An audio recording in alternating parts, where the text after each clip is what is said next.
Sandra Day O'Connor, the first woman to serve on the U.S. Supreme Court, has just revealed that she will be retiring from public life after being diagnosed with dementia, probably Alzheimer's disease, specifically. O'Connor blazed trails for women in the legal and justice fields after being appointed to the U.S. Supreme Court in 1981. Even after her retirement in 2006, O'Connor remained active in public life, particularly with promoting civics education. But just who is Sandra Day O'Connor? Here's all you need to know about her, particularly her groundbreaking career as the first woman to serve on the highest court of law in the United States. Who is Sandra Day O'Connor? Sandra Day O'Connor is a retired Associate Justice of the U.S. Supreme Court, notable for being the first woman to serve on the court.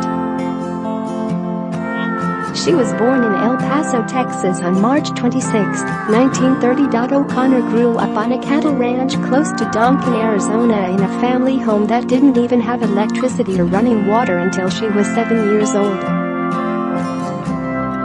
After graduating from Stanford University in 1950 with a degree in economics, she attended Stanford Law School and ultimately graduated in 1952.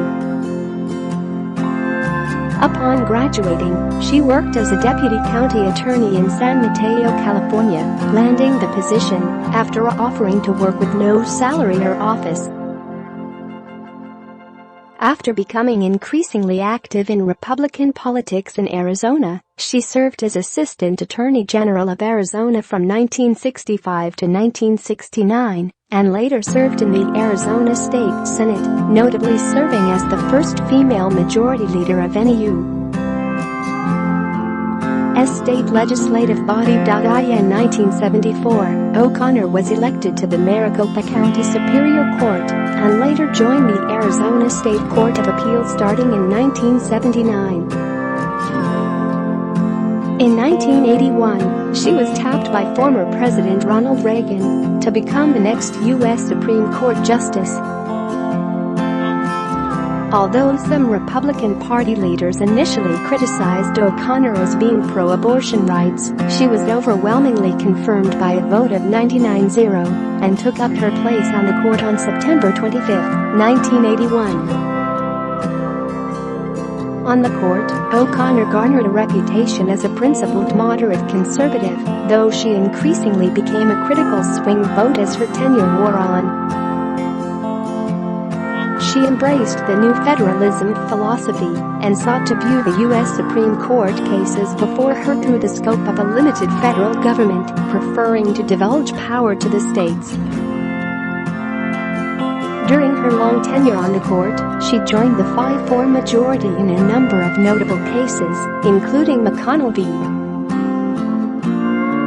FEC, which upheld the constitutionality of most of the McCain-Feingold Campaign Finance Reform Act that cracked down on soft money campaign contributions, and Zelman v.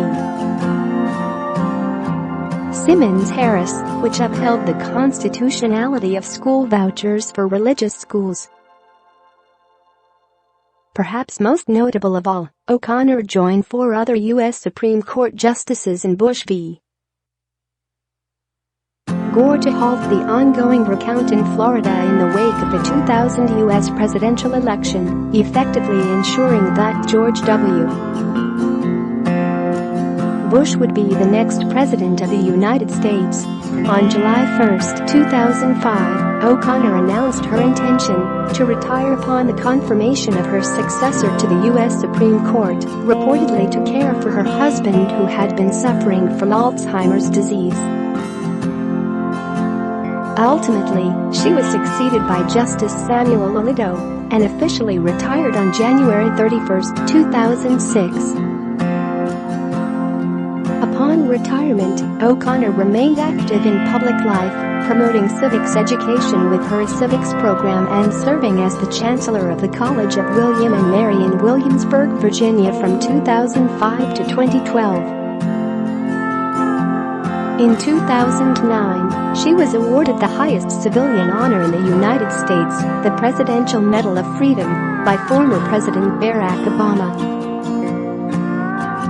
On October 23, 2018, O'Connor announced her retirement from public life, disclosing that she had been diagnosed with dementia, likely Alzheimer's disease. How old is Sandra Day O'Connor? Sandra Day O'Connor is 88 years old. She was born on March 26, 1930. Who is Sandra Day O'Connor's husband? O'Connor was married to John J. O'Connor from 1952 until his death in 2009, sadly from Alzheimer's disease. The couple have 3 children together. Sandra Day O'Connor Alzheimer's diagnosis. In October 23, 2018, O'Connor revealed that she has early-stage dementia, probably Alzheimer's disease, and, as a result, would be no longer able to participate in public life. The retired U.S. Supreme Court Justice revealed the information in a letter addressed to my fellow Americans and confirmed that her diagnosis was in fact made some time ago, but had progressed to the point that she would no longer be an active participant in public life.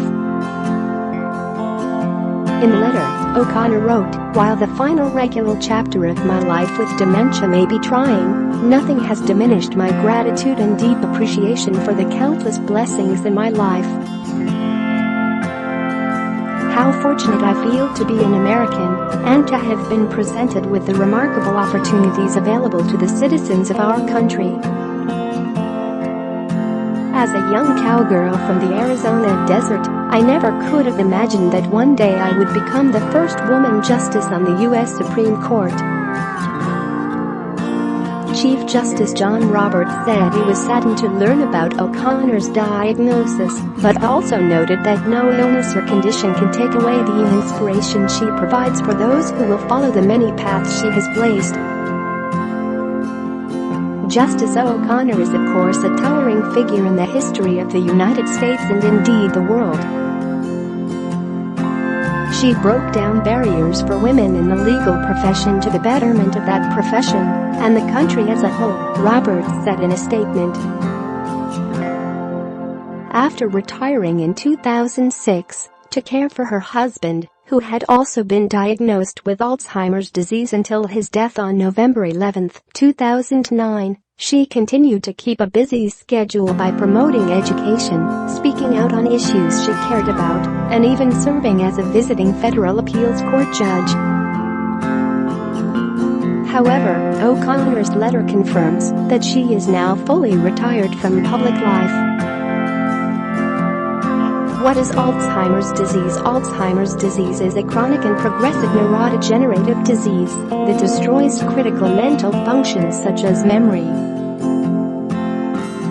The disease is thought to be responsible for approximately 60 to 70% of all cases of dementia, a broader category of brain diseases that cause gradual impairments to the ability to think and remember to the extent that it hampers the everyday life of a person. Symptoms generally include short-term memory loss in the early stages of the disease, followed by language problems, disorientation and mood swings.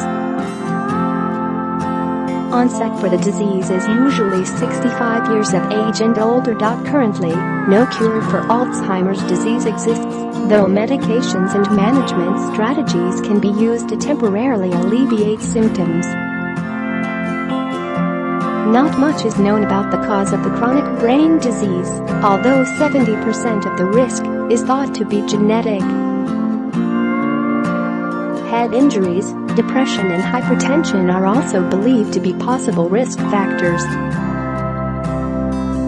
The disease is named after German psychiatrist and pathologist Alois Alzheimer, who first described it in 1906. Currently, Alzheimer's disease affects roughly 29.8 million people across the world, as of 2015. In other news, Download Festival 2019 lineup. dates, tickets and more revealed. Sandra Day O'Connor, career accomplishments and significance. Millions results, lottery numbers for Tuesday, October 23 has Prince Harry quit alcohol to support pregnant wife Meghan Markle? Angelina Jolie reportedly feels empty following Brad Pitt split. Mega Millions, odds of winning, lucky numbers and more to know about. $1.6 billion jackpot. Halloween 2018, scary movies to watch on Netflix. Halloween 2018, how to carve a pumpkin. Titanic 2 route, sale date and everything you need to know. Mega Millions, how much will the winner actually get after tax? Mariah Carey tour, all you need to know. Roman Reigns leukemia, social media reacts to WWE star's cancer return. Who is Kim Namjoon? BTS member revealed after mono solo album release. Fleetwood Mac 2019 Europe tour, dates, tickets, cities and more. What is Paula Abdul's net worth? Red Dead Redemption 2 pre-orders, trailers, editions and more. Ray Gareth released from prison, all you need to know about the ex-Panthers player. MLB 2018 World Series, schedule, tickets, dates and more. United Nations Day, all you need to know. Who is Chris Harris? Top Gear presenter revealed.